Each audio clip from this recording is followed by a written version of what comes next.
500 में एक नेंडरथल व्यक्ति अपने बेटे ग्रेंडल के साथ खेल रहा था जब अचानक डेनलैंड्स के राजा ह्रोथकर और उसके सैनिक उनके पास आए।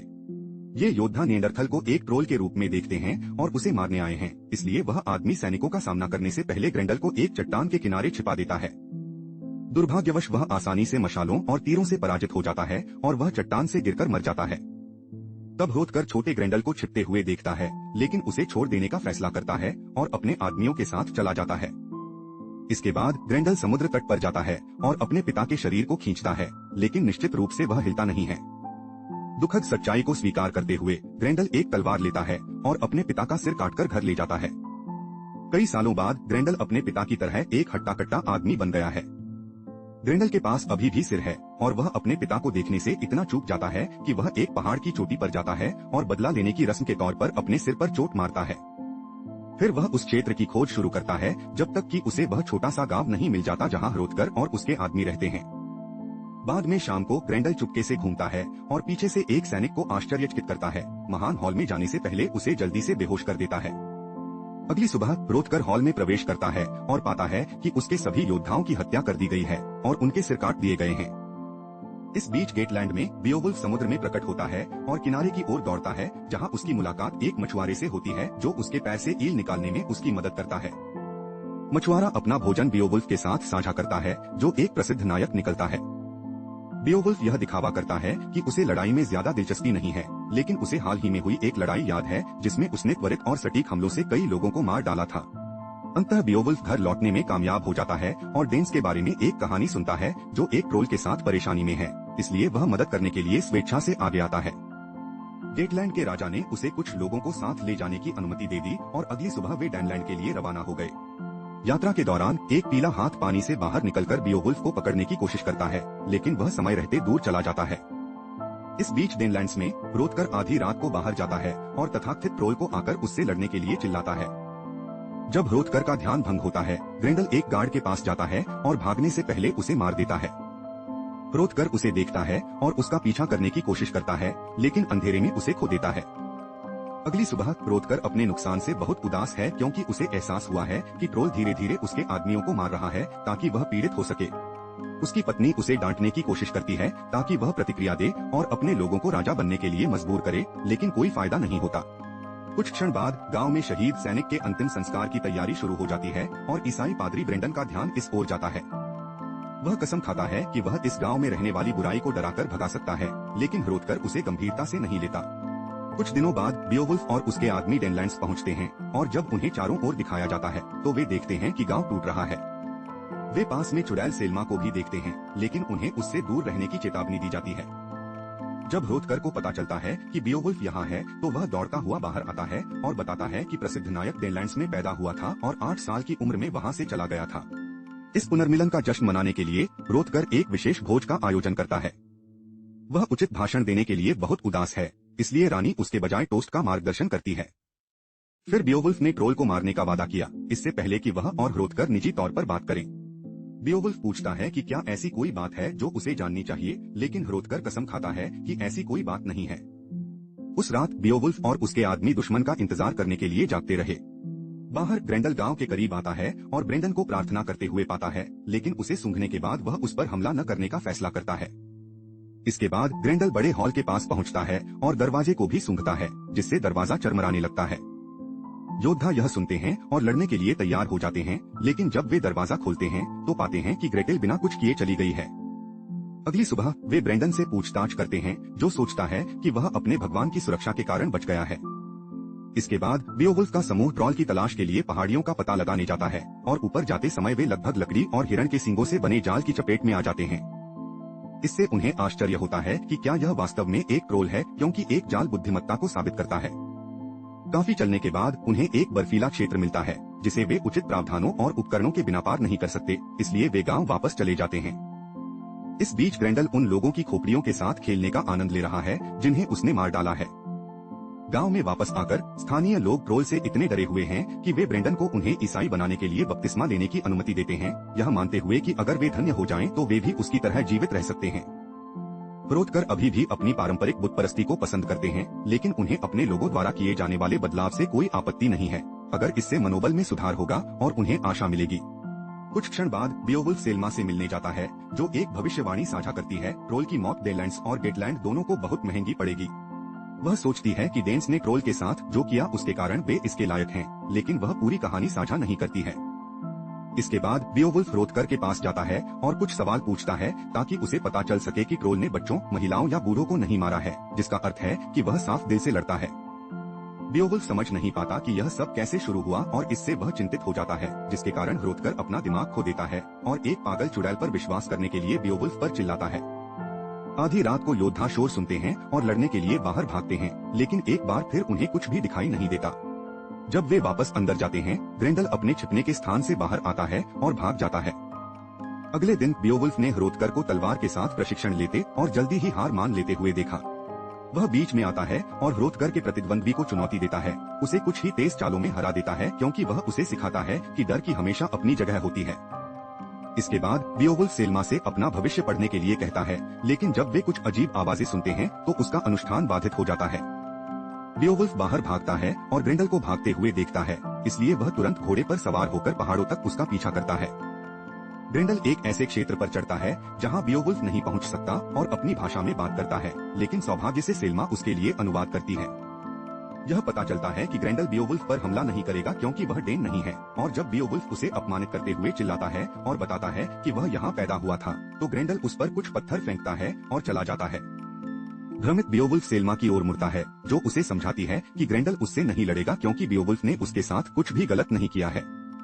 वापस आते समय बियोवुल्फ ने जानना चाहा कि ट्रोल सेल्मा की झोपड़ी के बाहर क्यों था, तो उसने बताया कि वह वास्तव में ग्रेंडल को पसंद करती है, क्योंकि जब से वह आसपास है, गांव के पुरुष अब उसका फायदा उठाने नहीं आते हैं। बियोवुल्फ यह सुनकर हैरान रह जाता है कि ट्रोल का एक नाम है जो उन सुरागों में शामिल हो जाता है जो मेल नहीं खाते। इसके बाद बियोवुल्फ हरोथकर से मिलने जाता है और बताता है कि उसे लगता है कि ग्रेंडल फिर से हमला करने से पहले उसके और उसके आदमियों के जाने का इंतजार कर रहा है। हरोथकर भी यही सोचता है और बताता है कि वह बीमार है, इसलिए उसका डर अंततः उसे ब्रेंडन से बपतिस्मा स्वीकार करने के लिए मजबूर करता है। कुछ समय बाद बियोवुल्फ ने स्थानीय बच्चों को एक ग्रामीण पर पत्थर फेंकते हुए देखा, उस पर ट्रोल को उनके पास लाने का आरोप लगाया। बियोवुल्फ बच्चों को दूर भेज देता है और आदमी उसे ट्रोल की गुफा में ले जाने की पेशकश करके उसे धन्यवाद देता है। पहले तो उसने कुछ नहीं कहा क्योंकि वह डरा हुआ था, लेकिन अब जब उसका बपतिस्मा हो गया है तो वह सुरक्षित महसूस करता है। बियोवुल्फ और उसके आदमी अपनी नाव लेकर समुद्र तट पर जाते हैं और एक पहाड़ी पर चढ़ते हैं, जहां उन्हें एक चट्टान पर ग्रेंडल की गुफा मिलती है। सैनिकों में से एक नीचे उतरने की कोशिश करता है, लेकिन लगभग गिर जाता है, इसलिए वे निर्णय लेते हैं कि उन्हें सुरक्षा के लिए रस्सी लेकर बाद में वापस आना होगा। जाने से पहले सैनिकों में से एक गुफा में पेशाब करता है, जिसे गांव वाले मंजूर नहीं करते। वापस यात्रा के दौरान बियोवुल्फ एक बच्चे को दूसरी गुफा में छिपा हुआ देखकर चौंक जाता है।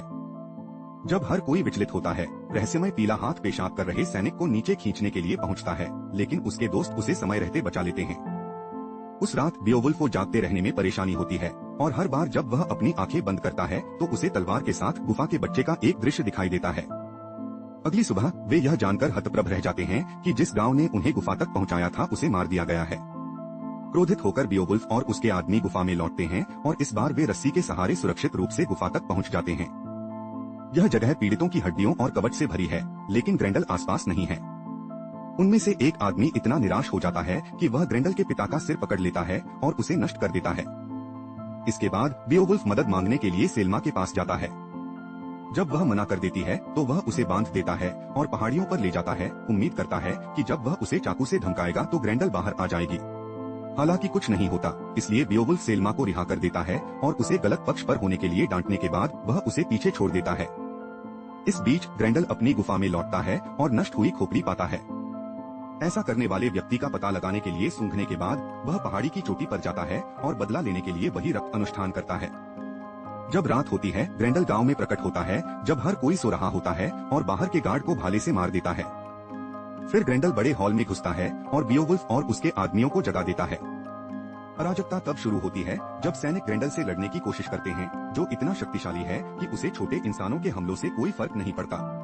वह उन लोगों पर हमला करता है, लेकिन उन्हें मारता नहीं है, बस उन्हें दूर धकेलता है जब तक वह उस व्यक्ति तक नहीं पहुंच जाता जिसने उसके पिता का सिर कुचल दिया था। पप्पा शब्द फुसफुसाने के बाद ग्रेंडल अंततः अपना बदला लेने के लिए उसे मार देता है। क्रोधित बियोवुल्फ ग्रेंडल की पीठ पर कूदकर उसे मुक्का मारने की कोशिश करता है, लेकिन ग्रेंडल उसे एक मेज पर फेंक देता है, इससे पहले कि वह ऊपरी मंजिल तक पहुंचने के लिए कुछ जंजीरों पर चढ़ना शुरू कर दे। बियोवुल्फ उसे गिराने और कुछ बांधने के लिए फिर से उस पर कूदता है, लेकिन ग्रेंडल उसे दूर धकेल देता है और खिड़की से बाहर कूद जाता है, केवल बियोवुल्फ द्वारा बिछाए गए जाल में फंसने के लिए। अब ग्रेंडल अपने दाहिने हाथ से लटका हुआ है, हालांकि वह एक भाला पकड़ने और इस मुद्दे का ख्याल रखने में संकोच नहीं करता है। जैसे ही वह खुद को मुक्त करता है, ग्रेंडल अपना हाथ पीछे छोड़कर भाग जाता है।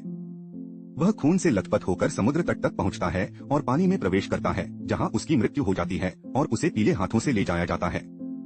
अगली सुबह बियोवुल्फ बताता है कि ग्रेंडल ने तब तक कुछ नहीं किया जब तक कि उन्होंने उसके सामान को नहीं छुआ, इसलिए वह हरोथकर से सच्चाई जानना चाहता है। राजा ने स्वीकार किया कि उसने मछली चुराने के कारण ग्रेंडल के पिता को मार डाला था और दया करके बेटे को छोड़ दिया था। इसके बाद बियोवुल्फ और उसके आदमी खून के निशान का अनुसरण करते हैं और पाते हैं कि यह समुद्र में समाप्त होता है, इसलिए वे स्वीकार करते हैं कि ग्रेंडल मर चुका है। उस रात गांव में ग्रेंडल के चले जाने का जश्न मनाने के लिए एक पार्टी रखी जाती है और उसकी बाह को ट्रॉफी के रूप में रखा जाता है। बियोवुल्फ पार्टी छोड़कर सेल्मा से मिलने जाता है और उसे पता चलता है कि चुड़ैल ग्रेंडल के लिए शोक मना रही है। सेल्मा बताती है कि एक रात ग्रेंडल ने उसकी झोपड़ी ढूंढ ली और उसका फायदा उठाने का मौका इस्तेमाल किया। उस दिन के बाद से उसने उसे फिर कभी नहीं छुआ, बल्कि गांव वालों से उसकी रक्षा करना शुरू कर दिया। बियोवुल्फ ने सेल्मा को चूमने की कोशिश की, लेकिन उसने उसे बांधने और चारा के रूप में इस्तेमाल करने के लिए सजा के तौर पर थप्पड़ मार दिया। इसके बाद वह उस पर कूद पड़ती है और वे दोनों रात भर साथ साथ मस्ती करते हैं। इस बीच पीले हाथ वाला प्राणी समुद्र से बाहर आता है और बताता है कि वह समुद्री डायन है। वह गांव में आती है और जल्दी से ग्रेंडल को मार देती है और महान हॉल में प्रवेश करने से पहले ग्रेंडल की बाह को एक स्तंभ पर लटकते हुए पाती है, जिससे वह चिल्लाती है क्योंकि ग्रेंडल उसका बेटा था। उसी समय सैनिक उसके पीछे आते हैं, लेकिन सीहैग आसानी से उन्हें दूर धकेल देती है और हथियार लेकर जाने से पहले कुछ लोगों को मार भी देती है। यह सब गुफा से रहस्यमय बच्चा देख लेता है, जो सेल्मा को यह सब बताने के लिए दौड़ता है। ऐसा लगता है कि सेल्मा बच्चे को जानती है और बियोवुल्फ को देखने से पहले ही उसे ले जाती है। अगली सुबह क्रोधकर महान हॉल में नरसंहार पाता है और तुरंत कार्रवाई के लिए चिल्लाता है। बियोवुल्फ और उसके आदमी समुद्र तट पर जाते हैं और एक भाले पर एक आदमी का सिर पाते हैं, जिससे वे बदला लेने की कसम खाते हैं। वे उस क्षेत्र की खोज करते हैं और एक गुफा में प्रवेश करते हैं, जो पहली नजर में छोटी लगती है। हालांकि ग्रेंडल नोटिस करता है कि यह पानी के नीचे जारी है। वह अपना कवच उतारता है और तब तक तैरता रहता है जब तक वह गुफा के दूसरी ओर नहीं आ जाता, जहां उसे ग्रेंडल का मृत शरीर और खजाने का एक बड़ा ढेर मिलता है। सीहैग तुरंत उसे ढूंढ लेता है और उस पर हमला कर देता है। उसे मारने की कोशिश करने के लिए उसे फर्श पर फेंकने से पहले उसे तुरंत निहत्था कर देता है। बियोवुल्फ उसे एक चट्टान से मारने की कोशिश करता है जब तक कि वह हक को अपने से दूर नहीं धकेल देता। फिर वह उसे मारने के लिए खजाने के ढेर से एक तलवार पकड़ता है। अचानक उसे एक परछाई दिखती है, लेकिन यह उसके सपने में तलवार लिए हुए लड़का ही होता है और उसे देखकर बियोवुल्फ को अंततः पता चलता है कि यह बच्चा ग्रेंडल और सेल्मा का बच्चा है। इसके बाद बियोवुल्फ गांव में लौटता है, जो एक और अंतिम संस्कार से गुजर रहा है। उसके जाने का समय हो गया है, लेकिन पहले वह सेल्मा से मिलता है और उसे बताता है कि वह दूसरों की तरह नहीं है, इस उम्मीद में कि वे साथ रह सकते हैं। सेल्मा सहमत नहीं है क्योंकि उसने ग्रेंडल को मार डाला और एक अनाथ पैदा किया, इसलिए वह रोतकर से अलग नहीं है। इस कारण बियोवुल्फ ग्रेंडल के सम्मान में उसके लिए एक कब्र का निशान बनाता है, जिसे बच्चा दूर से देखता है। बाद में जब बियोवुल्फ अपने आदमियों के साथ अपने देश वापस जा रहा था, तो उसने सेल्मा और बच्चे को एक नजर से अलविदा कहते हुए देखा।